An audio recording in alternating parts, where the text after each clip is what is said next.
Each time someone on television refers to Donald Trump as the 2024 Republican frontrunner, I'm tempted to remind them that at this point in the 2016 presidential election cycle, the Republican frontrunner was Scott Walker. At the start of April 2015, Walker was in first place in 2016 Republican primary polling. Within 6 months his poll numbers dropped to 0 and he quit the race.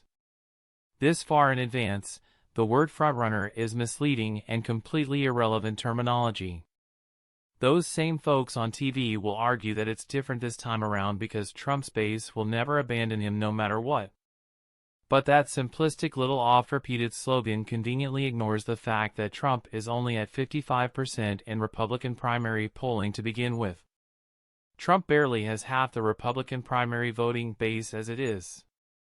Earlier this month, Trump came within a few points of losing his Republican frontrunner status to Ron DeSantis, and was only saved by the fact that DeSantis is a historically weak and self-destructive candidate who couldn't even survive his own national rollout without collapsing in a heap of failure.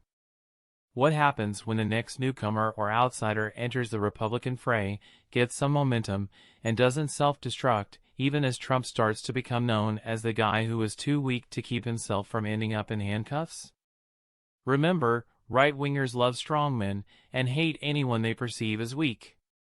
And as Trump appears in one criminal court proceeding after another, and faces one indictment after another, how many within his 55% will start wondering if he'll even be available for the general election?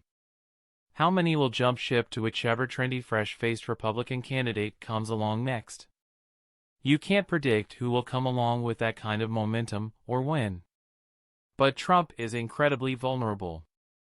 It's entirely possible that he could be out of primary contention before his first conviction even lands.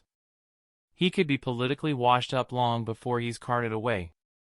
So while it's technically true that Donald Trump is currently the 2024 Republican frontrunner by virtue of still being in first place in laughably early polling, it's disingenuous for anyone to use the word frontrunner. It's ridiculous that certain news outlets are using that word to describe Trump every 5 minutes.